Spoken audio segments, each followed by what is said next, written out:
Voilà, ce matin, nous allons parler de ministère, d'église vivante, de pierre vivante, de place importante. Et le centre du message, vous allez le voir, c'est l'importance de prendre notre place dans le corps de Jésus-Christ.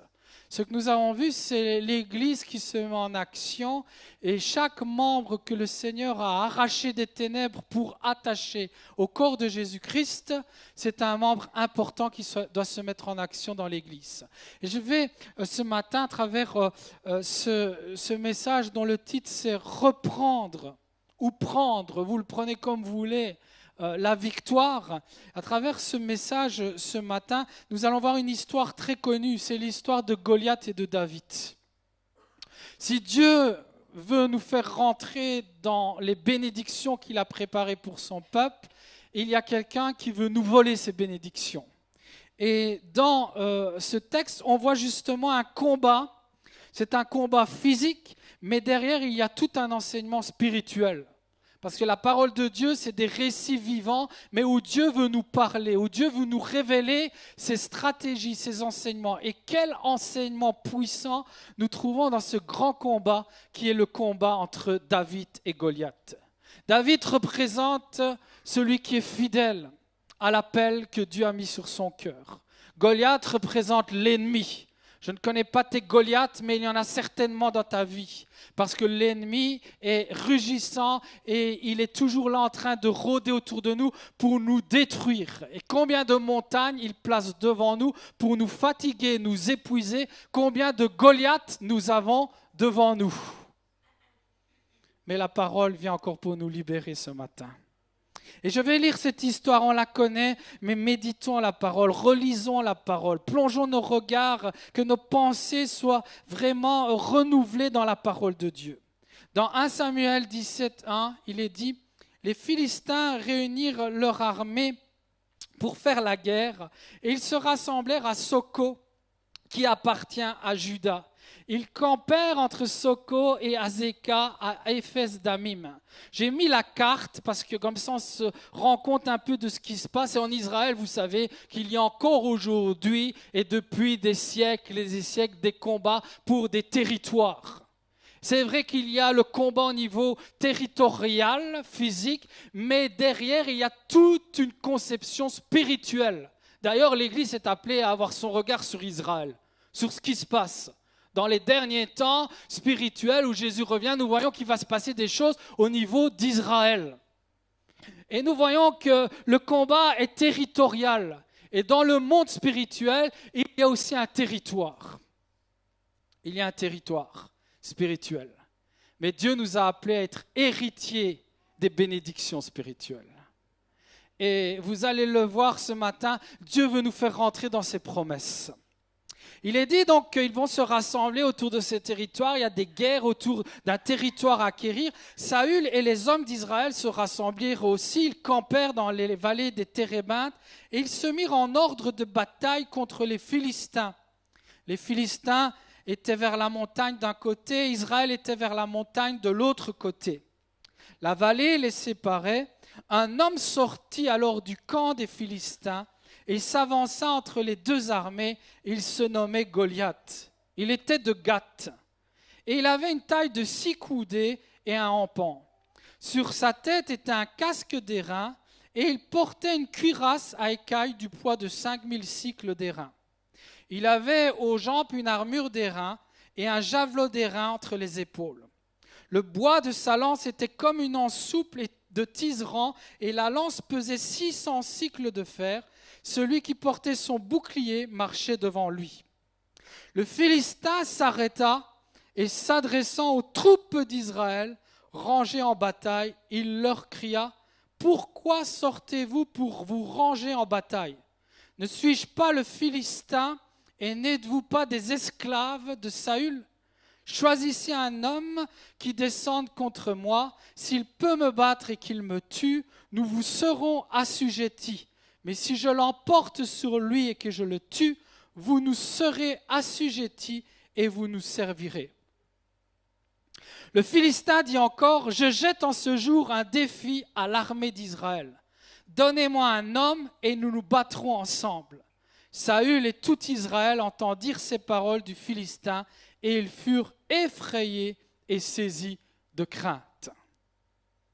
Or, David était fils de cet Ephrasien de Bethléem de Juda, nommé Isaïe, qui avait 8 fils et qui du temps de Saül était vieux, avancé en âge. Les 3 fils aînés d'Isaïe avaient suivi Saül à la guerre. Le premier-né de ces 3 fils qui étaient partis pour la guerre s'appelait Eliab, le second Abinadab et le troisième Shama. David était le plus jeune et lorsque les 3 aînés eurent suivi Saül, David s'en alla de chez Saül et revint à Bethléem pour faire paître les brebis de son père. Le Philistin s'avançait matin et soir et il se présenta pendant 40 jours. Isaïe dit à David, son fils, un matin, « Prends pour tes frères cet épha de grains rôtis et ces 10 pains et cours au camp vers tes frères. Porte aussi ces 10 fromages au chef de leurs milliers. Tu verras si tes frères se portent bien et tu m'en donneras des nouvelles sûres. » Ils sont avec Saül et tous les hommes d'Israël dans la vallée des Térébintes faisaient la guerre aux Philistins. David se leva de bon matin, il laissa les brebis à un gardien, prit sa charge et partit comme Isaïe le lui avait ordonné. Et lorsqu'il arriva au camp, l'armée était en marche pour se ranger en bataille et pousser des cris de guerre. Israël et les Philistins se formèrent en bataille, armée contre armée. David remit les objets qu'il portait entre les mains du gardien des bagages et courut vers les rangs de l'armée. Aussitôt arrivé, il demanda à ses frères comment ils se portaient. Tandis qu'il parlait avec eux, voici le Philistin de Gath, nommé Goliath, s'avança entre les 2 armées hors des rangs des Philistins. Il tint les mêmes discours que précédemment et David les entendit. À la vue de cet homme, tous ceux d'Israël s'enfuirent devant lui et furent saisis d'une grande crainte. À nouveau, le peuple de Dieu est effrayé par ce géant. Chacun disait, « Avez-vous vu s'avancer cet homme? C'est pour jeter à Israël un défi qu'il s'est avancé. Si quelqu'un le tue, le roi le comblera de richesses et lui donnera sa fille et il affranchira la maison de son père en Israël. » David dit aux hommes qui se trouvaient près de lui, « Que fera-t-on à celui qui tuera ce Philistin? Et qui ôtera l'opprobre de dessus Israël? Qui est donc ce Philistin? C'est un circoncis pour insulter l'armée du Dieu vivant. » Le peuple, répétant les mêmes choses, lui dit, « C'est ainsi que l'on fera celui qui le tuera. » Eliab, son frère aîné, à David, qu'il avait entendu parler à ses hommes, fut enflammé de colère contre David et il dit, « Pourquoi es-tu descendu et qui as-tu laissé ce peu de brebis dans le désert? Je connais ton orgueil et la malice de ton cœur, c'est pour voir la bataille que tu es descendu. » David répondit, « Qu'ai-je donc fait? Ne puis-je pas parler ainsi ?» Et il se détourna de lui pour s'adresser à un autre et fit les mêmes questions. Le peuple lui répondit comme la première fois. Lorsqu'on eut entendu les paroles prononcées par David, on les répéta devant Saül, qui le fit chercher. Et David dit à Saül, « Que personne ne se décourage à cause de ce Philistin, ton serviteur ira se battre avec lui. » Saül dit à David, « Tu ne peux pas aller te battre avec ce Philistin, car tu es un enfant, et il est un homme de guerre dès sa jeunesse. » David dit à Saül, « Ton serviteur faisait paître les brebis de son père, et quand un lion ou un ours venait en enlever une du troupeau, je courais après lui, je le frappais, et j'arrachais la brebis de sa gueule. S'il se dressait contre moi, je le saisissais par la gorge, je le frappais et je le tuais. C'est ainsi que ton serviteur a terrassé le lion et l'ours, et il en sera du Philistin, de cet incirconcis, comme de l'un d'eux, car il a insulté l'armée du Dieu vivant. » David dit encore, « L'Éternel qui m'a délivré de la griffe du lion et de la patte de l'ours me délivrera aussi de la main de ce Philistin. » Et Saül dit à David, « Va, et que l'Éternel soit avec toi. » Saül fit mettre ses vêtements à David, et il plaça sur sa tête un casque d'airain et le revêtit d'une cuirasse. David ceignit l'épée de Saül par-dessus ses habits et voulut marcher, car il n'avait pas encore essayé. Mais il dit à Saül, « Je ne puis pas marcher avec cette armure. Je n'y suis pas accoutumé. » Et il s'en débarrassa. Il prit en main son bâton, choisit dans le torrent 5 pierres polies et les mit dans sa gibecière de berger et dans sa poche. Puis, sa fronde à la main, il s'avança contre le Philistin. Le Philistin s'approcha peu à peu de David et l'homme qui portait son bouclier marchait devant lui. Le Philistin regarda et lorsqu'il aperçut David, il le méprisa, ne voyant en lui qu'un enfant blond et d'une belle figure. Le Philistin dit à David, « Suis-je un chien pour que tu viennes à moi avec des bâtons ?» Et après l'avoir maudit par ses dieux, il ajouta, « Viens vers moi et je donnerai ta chair aux oiseaux du ciel et aux bêtes des champs. » David dit aux Philistins, « Tu marches contre moi avec l'épée, la lance et le javelot, et moi je marche contre toi au nom de l'Éternel des armées, du Dieu de l'armée d'Israël que tu as insulté. » David dira, « Aujourd'hui, l'Éternel te livrera entre mes mains. Je t'abattrai et je te couperai la tête. Aujourd'hui, je donnerai les cadavres du camp des Philistins aux oiseaux du ciel et aux animaux de la terre, et toute la terre saura qu'Israël a un Dieu. Et toute cette multitude saura que c'est ni par l'épée ni par la lance que l'Éternel sauve, car la victoire appartient à l'Éternel et il vous livre entre nos mains. » Est-ce qu'on peut dire Alléluia? On connaît ce texte, mais moi j'aimerais qu'on s'exhorte ce matin à relire ce texte. Quelle attitude de vainqueur! Et ce matin, le titre du message que Dieu veut nous rappeler, c'est « Prendre la victoire ». Dans ce message, ce matin, on parle de l'histoire du peuple de Dieu face à Goliath. C'est un sens spirituel, c'est un combat spirituel que l'homme, depuis la nuit des temps, mène contre Satan. Dieu nous rappelle qu'il a vaincu la puissance du mal à Golgotha. Amen. Tout a été accompli pour nous donner la victoire sur le malin. Ce matin, le malin tient des hommes par des Goliaths. L'oppresseur est là. Et là où le peuple de Dieu devrait se réjouir et être plus que vainqueur parce qu'il vit la paix de Dieu, il est sous l'oppression. Ce matin, le Seigneur a donné ce message aussi. Reprends la victoire ce matin. Et si la parole est une révélation de qui est Dieu, de ce qu'il fait, la parole est aussi celle qui nous guide vers la victoire, vers les bénédictions que Dieu a préparées pour notre vie. Ce matin, la parole de Dieu est encore là pour nous dire de reprendre notre place de vainqueur. Et la parole de Dieu, à travers ce texte, est là pour nous révéler 3 points importants pour être vainqueur chaque jour dans notre vie, dans notre quotidien. Seigneur, tu nous parles. Le premier point que la parole nous donne, c'est l'importance de prendre notre place. Nous voyons que le diable ne démord pas, il est toujours là pour nous arrêter. À travers Goliath, nous voyons qu'il est là, qu'il est en train d'impressionner le peuple de Dieu pour l'empêcher de combattre. Et il n'a pas changé, il est toujours là pour nous impressionner.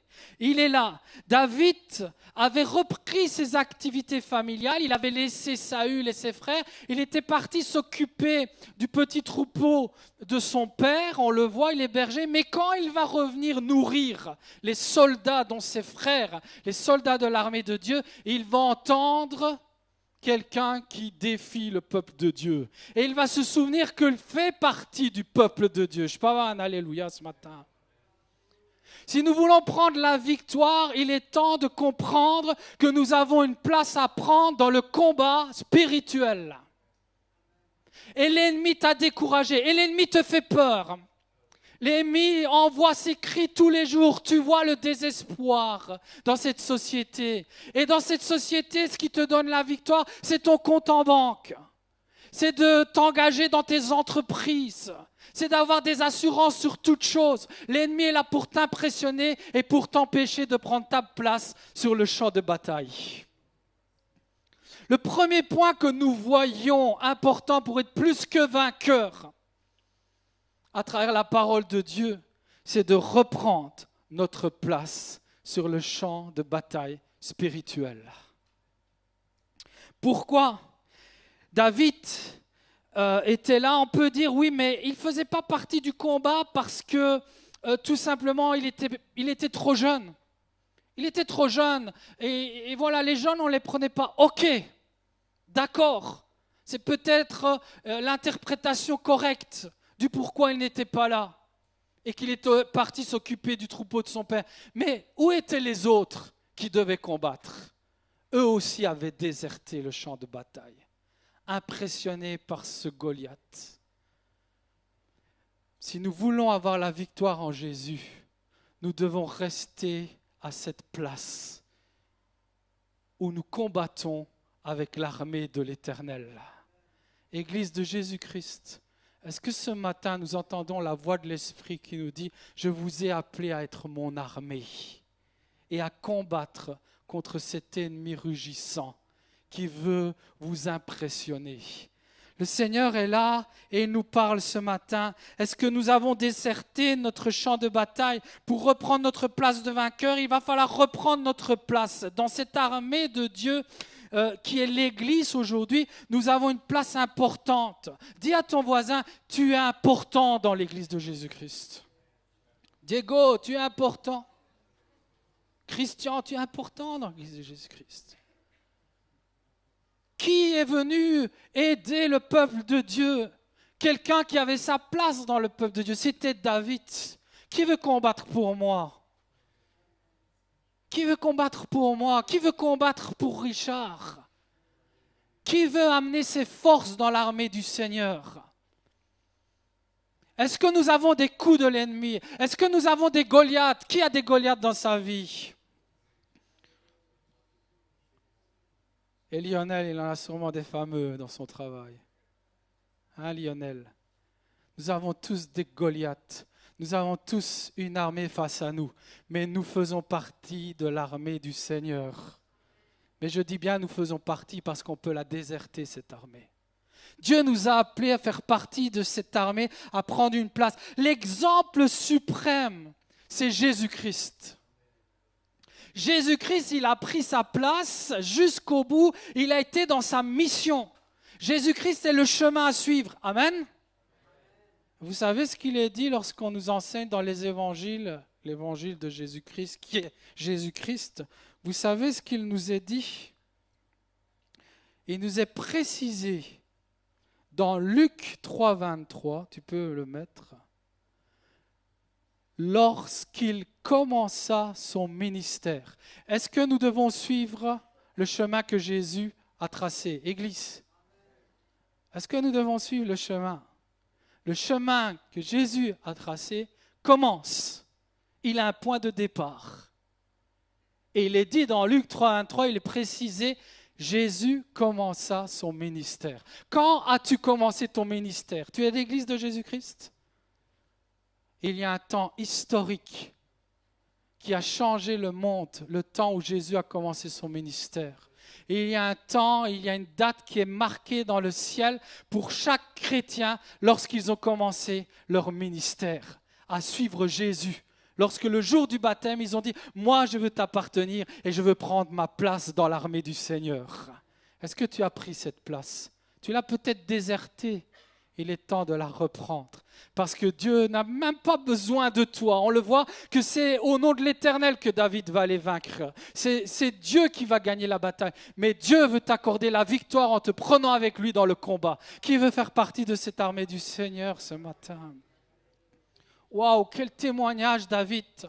Est-ce que nous voulons être remplis de cette conviction que David avait? Là où il voyait la peur, la crainte face aux défis du chaque jour, il va dire « Mais moi, je vais vaincre l'ennemi aujourd'hui. » Gloire à Dieu. Seigneur, tu as commencé ton ministère pour nous rappeler que nous avons une mission, que tu as un plan pour nos vies. Le Seigneur a un plan pour chacune de nos vies. Dieu avait choisi David.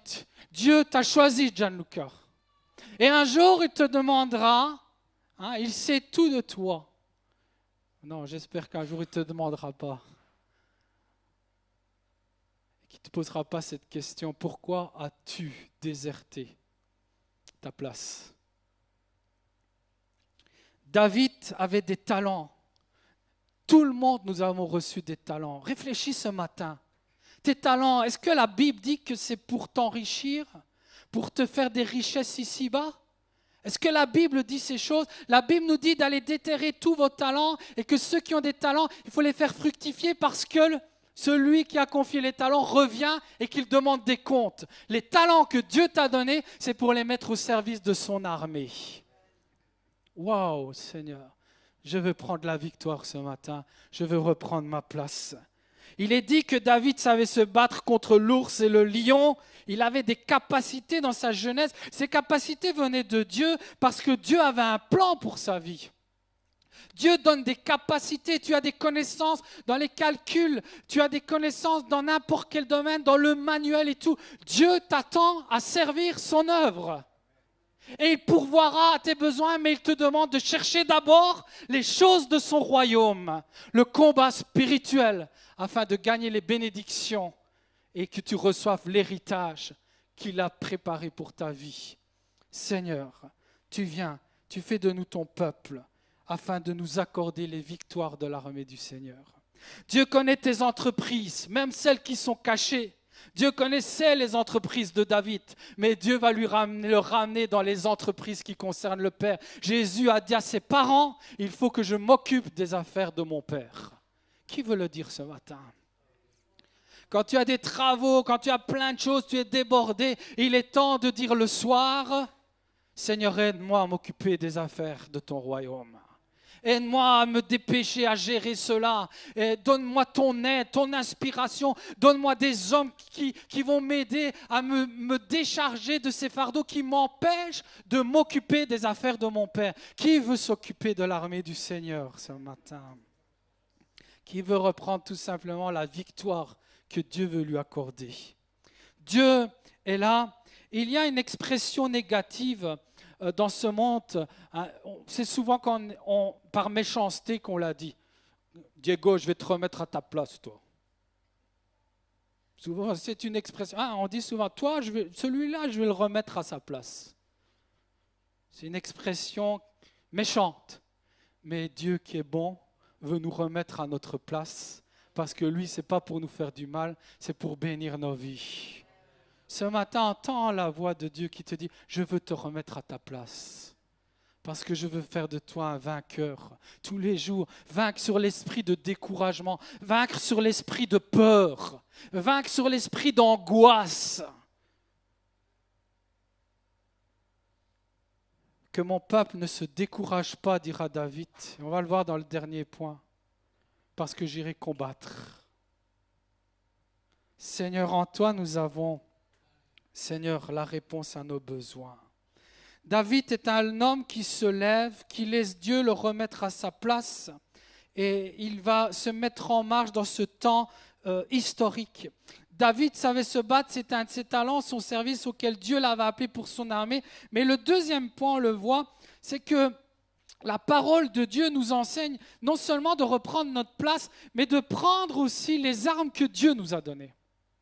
Vous allez comprendre pourquoi. Parce que si nous ne prenons pas les armes que Dieu nous a données, ce matin, vous avez tout compris, c'est la parole qui nous dit de nous remettre à notre place, où tout commence. La parole nous amène au commencement et elle nous conduit jusqu'à la victoire. Et la parole, c'est une arme de Dieu. Si nous voulons prendre la victoire, il est temps de reprendre la parole. Ceux qui ont déserté le champ de bataille, c'est ceux qui ont déserté et qui ont abandonné leurs armes. Souvent, on essaye de trouver des excuses. Le frère là, il ne vient plus, la sœur là ne vient plus. Mais c'est parce qu'un tel lui a dit ci, lui a dit ça. Stop. Là, on est en train de tourner et faire les gugus. Parce que si ce frère ne vient pas, c'est découragé. C'est parce qu'il a abandonné une arme, qui est la prière. Parce que ma force, je ne la trouve pas dans ce que le frère ou la sœur va faire ou pas faire. Ma force, je la trouve dans la vérité, qui est la parole de Dieu. Les armes de Dieu. Regardez les armes de Dieu. Je vais survoler ce deuxième point, ça va aller très vite. Le deuxième point, c'est la parole de Dieu. Les importances de prendre la parole de Dieu. Éphésiens 6:10, alors qu'il nous est défini, j'ai pris le temps de lire les armes de ce Philistin. Regardez Paul qui connaît cette histoire. Lui, il va nous parler des armes de Dieu. La même image. Il va prendre la même illustration. Au reste, fortifiez-vous dans le Seigneur. Et par sa force toute puissante, revêtez-vous de toutes les armes de Dieu afin de pouvoir tenir ferme contre les ruses du diable. Est-ce que vous êtes conscient ce matin que la parole de Dieu est là pour nous tenir ferme face aux ruses du diable? Et l'Église dit Alléluia et se réjouit ce matin. L'Église se réjouit de cette parole qui est prêchée encore aujourd'hui. On a la liberté de l'entendre sans peur. Il n'y a personne qui va venir nous arrêter. Si ce n'est le voisin parce que tu es mal stationné. Seigneur, waouh, quelle parole puissante. Elle est là pour nous fortifier, car nous n'avons pas à lutter contre la chair et le sang, mais contre les dominations, contre les autorités, contre les princes de ce monde, de ténèbres, contre les esprits méchants dans les lieux célestes. Qui a déjà entendu des témoignages sur les tables qui bougent, les morts qui parlent? Vous avez déjà entendu ces choses? Ces puissances. Moi, je peux l'appeler un cousin parce qu'on a grandi ensemble, mais c'était un cousin parce que mes parents étaient forts amis. C'était un dur, lui. Il avait peur de rien. On pouvait aller n'importe où avec lui. Je savais qu'on craignait rien. Il avait peur de rien. Un jour, il a fait la table qu'on fait bouger, là. Avec des amis. Une fille qui pratiquait ça, qui parlait à sa grand-mère. La table, elle a commencé à bouger. La voix, elle a parlé. Vous savez quoi? Pendant des semaines, il a dormi avec son papa et sa maman. Ça fait rire. Ça fait rire. Vous croyez que le diable existe?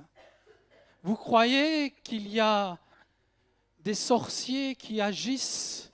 Que le diable agit pour perturber vos nuits? Angoisser vos enfants? Satan est là, nous n'avons pas à combattre contre la chair et le sang, mais contre des puissances diaboliques. Et l'arme qui va nous donner la victoire, c'est la parole de Dieu. Seigneur, c'est pourquoi prenez toutes les armes de Dieu afin de pouvoir résister dans le mauvais jour et tenir ferme après avoir tout surmonté. Tenez donc ferme et ayez à vos reins la vérité pour ceinture. Revêtez la cuirasse. Et là, il va donner toutes les armes avec une illustration égale à la définition de l'armure de ce Philistin qui était Goliath. Nous avons des armes. Et David va le dire. Moi, je n'ai pas besoin des armes de Saül. Moi, je vais avec le nom de l'Éternel. Je vais avec la parole de Dieu. Mais il faut la prendre, cette parole. Parce que le diable la connaît mieux que nous. Et il a même essayé de tromper Jésus. Il a même essayé de faire des choses à Jésus. Aujourd'hui, l'Église, elle fait des trucs bizarres. Parce qu'elle ne prend pas les armes et elle se laisse tromper par le séducteur. Elle fait des trucs bizarres, mais de chez bizarre. Parce que le diable lui dit, il écrit là. Et elle, comme elle ne sait rien, elle se fait balloter de gauche à droite, elle fait du n'importe quoi. Mais Jésus dira, ainsi il est écrit. Jésus était ferme devant le séducteur, le trompeur. Si nous voulons prendre notre place de vainqueur, il est temps de garder la parole de Dieu. C'est elle, c'est Jésus qui va nous montrer le chemin, qui nous garde à la position où nous restons vainqueurs.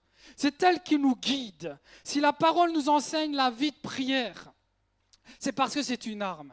Si la parole nous enseigne de servir le Seigneur, comme vous l'avez vu à travers tous ces ministères, c'est parce qu'elle nous ramène à notre place. C'est la parole, c'est l'arme qui est la parole de Dieu qui nous mène sur cette position de vainqueur. Le jour où tu la délaisses, tu es en danger spirituel. Tout doucement, tu vas lâcher prise dans le champ de bataille. Tout doucement, tu vas abandonner le combat. Tout doucement, l'ennemi va t'impressionner. Seigneur, je te loue et je te bénis. L'homme doit apprendre à écouter Dieu. David va le dire. L'homme doit apprendre à écouter Dieu, à percevoir les orientations qui viennent de Dieu. Est-ce que Dieu est bon? Est-ce que tu crois que tous les matins, d'ailleurs il le dit, Dieu a quelque chose à te donner? Et il est dit, si Dieu est bon et il donne ce qu'il est, il donne à celui qui veut le recevoir. Qui veut recevoir les bénédictions de Dieu? Je disais, un frère m'a interpellé cette semaine en me disant, Salvatore, je parlais avec un autre frère, tu as dit, c'est pas normal les chrétiens qui dès le matin, ils sont en train de faire toutes les 2 minutes. Mais c'est vrai. Si tu ne vas pas recevoir ce que Dieu veut te donner, tu vas recevoir autre chose. C'est l'oppression, c'est les bruits de désespoir, Seigneur, j'ai besoin d'entendre ta voix parce que tu veux nous donner ce qui est bon, Seigneur. Dieu connaît tout le monde. Ce peuple, il était là, il avait peur, il avait peur. Et là, David, il revient avec une conviction basée sur les Écritures. C'est au nom de l'Éternel que je vais faire fuir cet ennemi. Seigneur, parle-nous. L'essentiel, Seigneur, c'est de prendre notre place, mais surtout de prendre les armes de Dieu. Sa parole est une source d'eau vive. Et j'arrive à la fin de ce message. Vous savez, une source d'eau vive, nous en tant qu'êtres humains, on a tous besoin d'eau. Et il faut suivre, imaginez-vous à l'époque, voilà, ce n'est pas le robinet qui vient chez toi, il faut suivre la source. C'est dans ce sens que l'illustration est donnée. Il faut aller là où se trouve la source. Ça veut dire que la source est ce qui nous guide. Notre chemin dépend de où se trouve la source. Mais il y a des mauvaises sources. Il y a des mauvaises sources dans ce monde qui nous attirent sur des faux chemins. Mais la parole de Dieu est cette source de vie qui nous conduit là où nous allons être vraiment restaurés et bénis. C'est dans ce sens que la parole est définie comme source. Et il y a des sources dangereuses. Vous avez déjà regardé des reportages d'animaux. Le lion, il se trouve là où se trouve le point d'eau.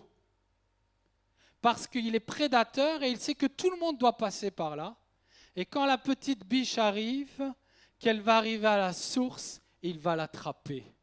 Il y a des sources dangereuses, mais nous sommes appelés à suivre une source qui s'appelle la source de vie, c'est la parole de Dieu. Elle nous gardera toujours, elle nous restaurera. Qui a besoin d'être restauré dans sa tête ce matin?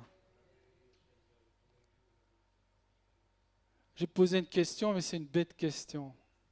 Parce que tous, nous avons besoin que notre âme soit rafraîchie de la source de vie. Seigneur, le dernier point, je parle de conduite de cette source. Et David va écrire un des plus beaux psaumes, c'est le psaume 23, avec lequel je vais terminer. Il va dire, David, en parlant de direction, de source, « L'Éternel est mon berger, je ne manquerai de rien. Il me fait reposer dans de verts pâturages. Il me dirige près des eaux paisibles. Il restaure mon âme. » Vous voyez, il dirige vers des eaux. Il restaure mon âme. Il me conduit dans les sentiers de la justice à cause de son nom. Quand je marche dans la vallée de l'ombre de la mort, je ne crains aucun mal, car tu es avec moi. Ta houlette et ton bâton me rassurent. Tu dresses devant moi une table en face de mes adversaires.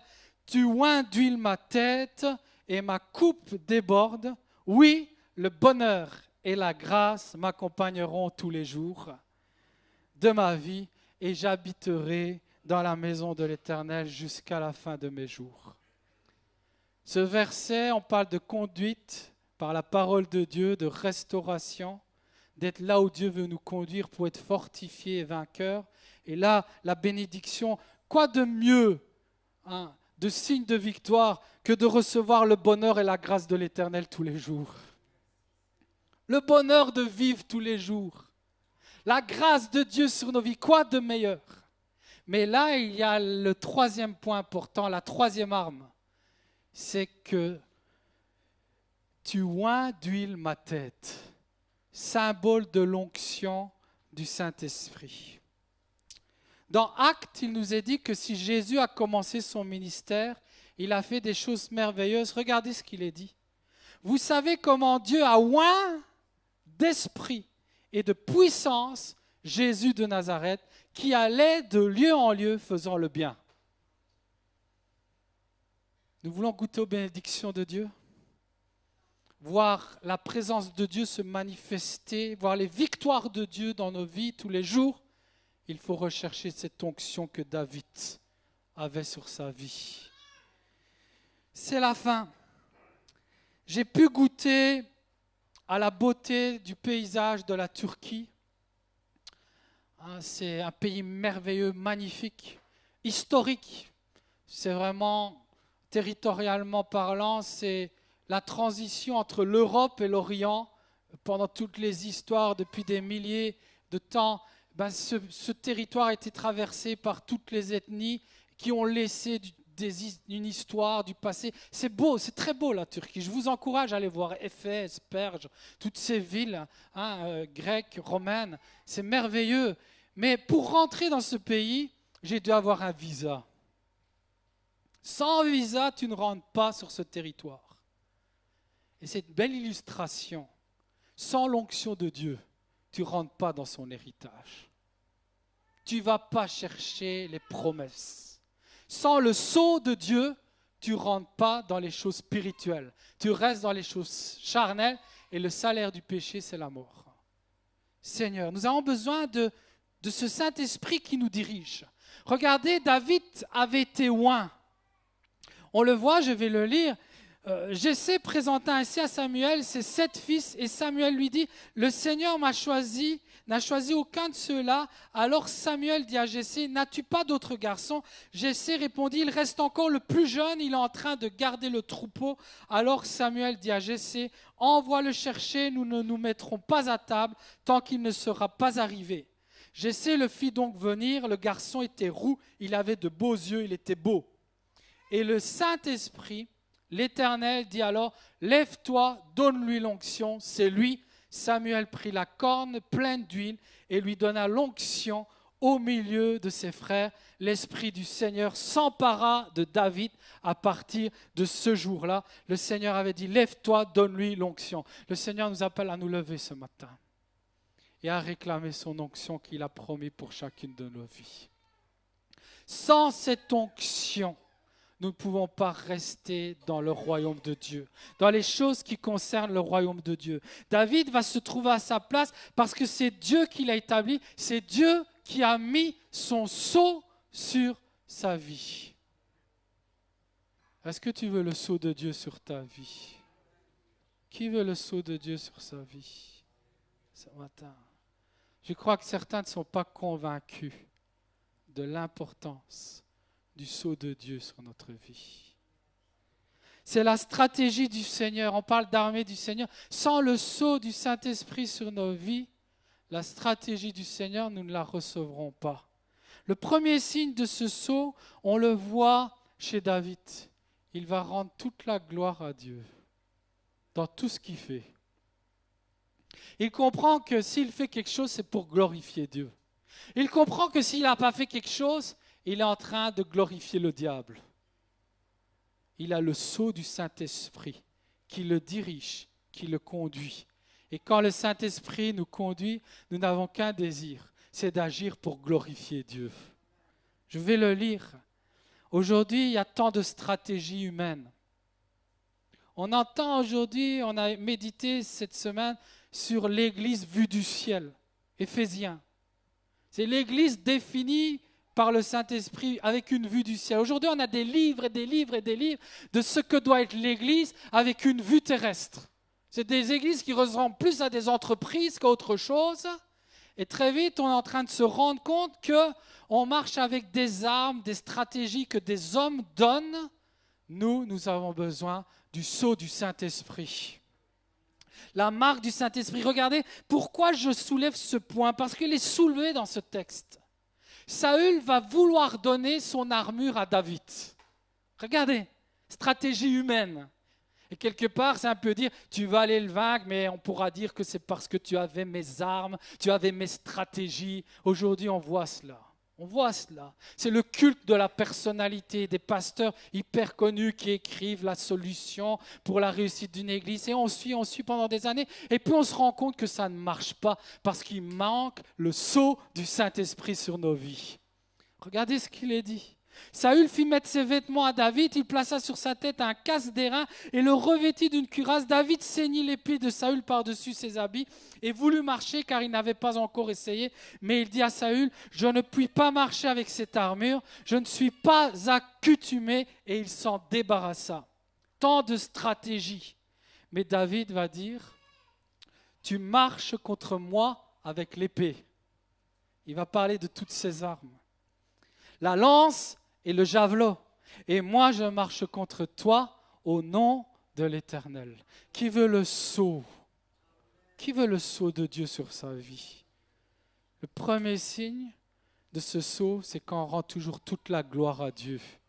Et qu'on démontre qu'on a besoin de Dieu. Vous savez comment on démontre qu'on a besoin de Dieu? Quand sans cesse on a une vie de prière.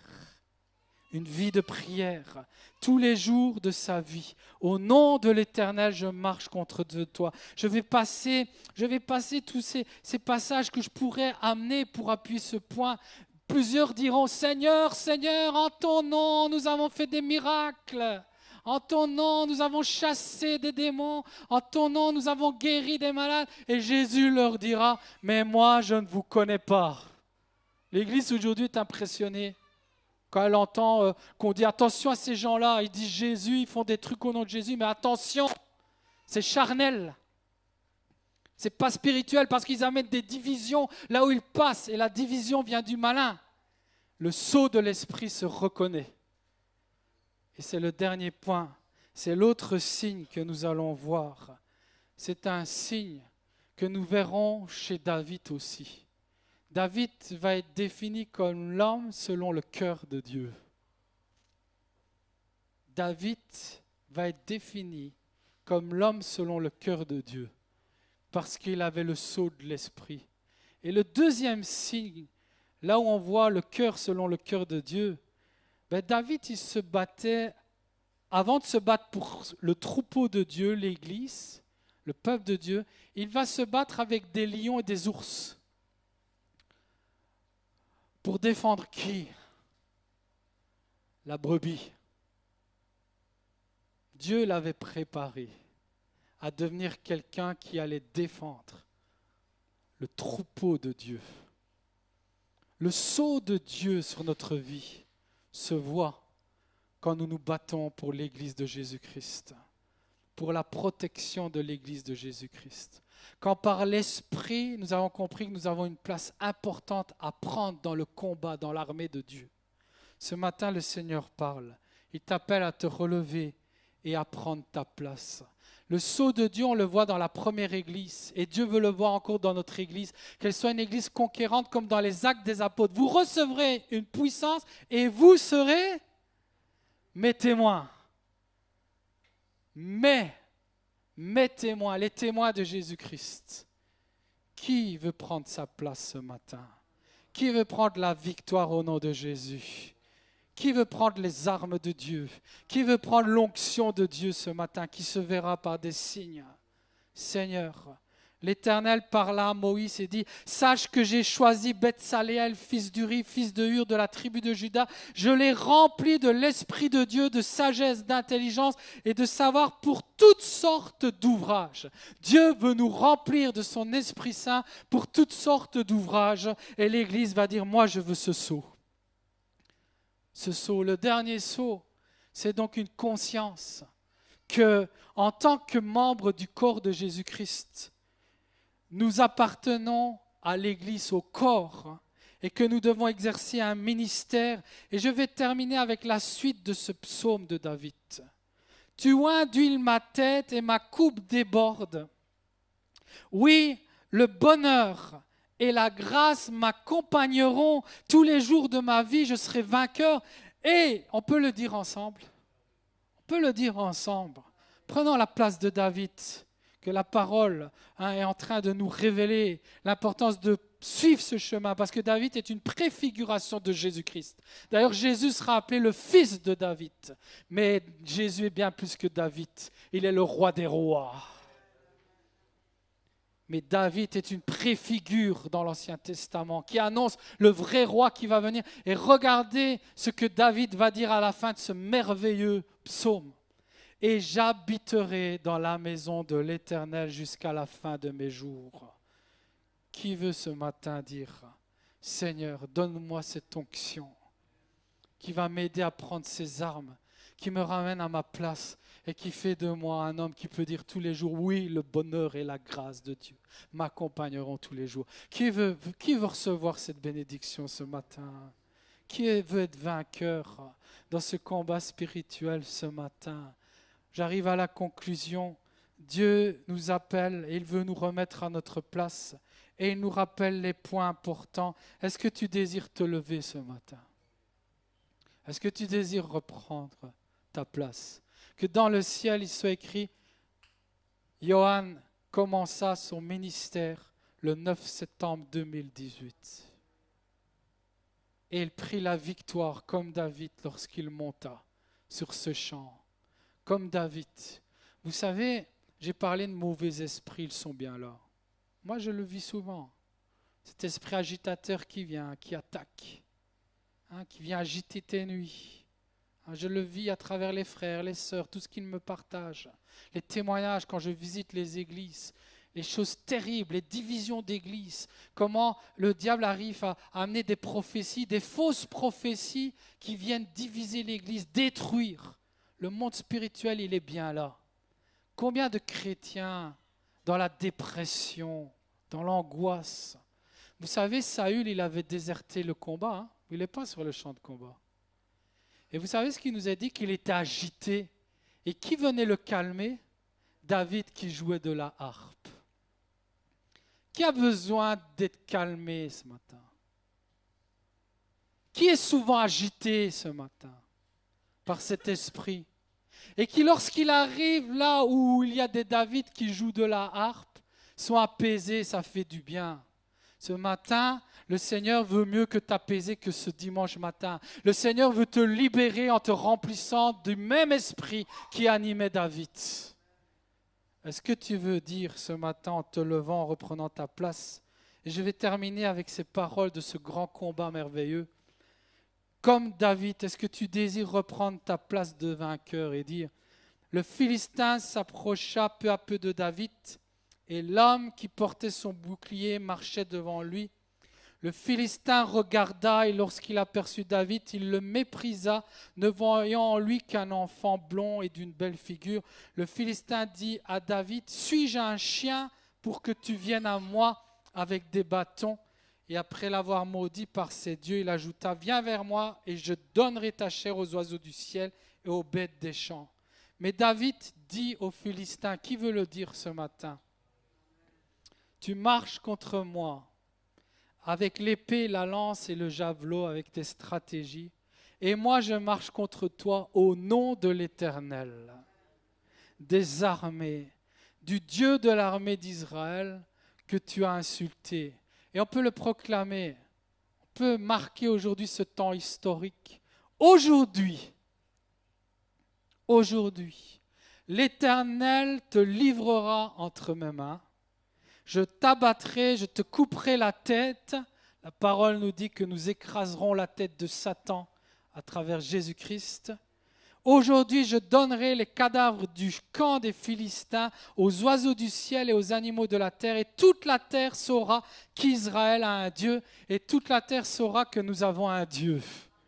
Qui veut proclamer ces paroles ce matin? Et toute cette multitude saura que ce n'est ni par l'épée, ni par la lance que l'Éternel sauve, et je pense à ce texte, ni par force, ni par puissance, mais par l'Esprit du Dieu puissant. Car la victoire appartient à l'Éternel, et il vous livre dans nos mains. Qui veut prendre la victoire ce matin? Qui veut reprendre la victoire? Qui veut marquer ce matin un temps historique dans sa vie et dire, je veux reprendre ma place. Je vais reprendre les armes de Dieu et ce matin, je réclame le sceau du Saint-Esprit qui va se manifester dans ma manière de vivre, qui va glorifier Dieu et dans ma manière de vivre qui va montrer que je me bats pour l'Église que Dieu m'a donnée, l'Église visible, celle qu'on a vue ici devant, parce que Dieu t'a appelé à renforcer Bolet pour se glorifier à travers cette communauté, à travers ta vie. Amen. J'inviterai ceux qui veulent prendre vraiment cette parole pour eux et une décision forte ce matin à se lever là où ils sont. Alléluia.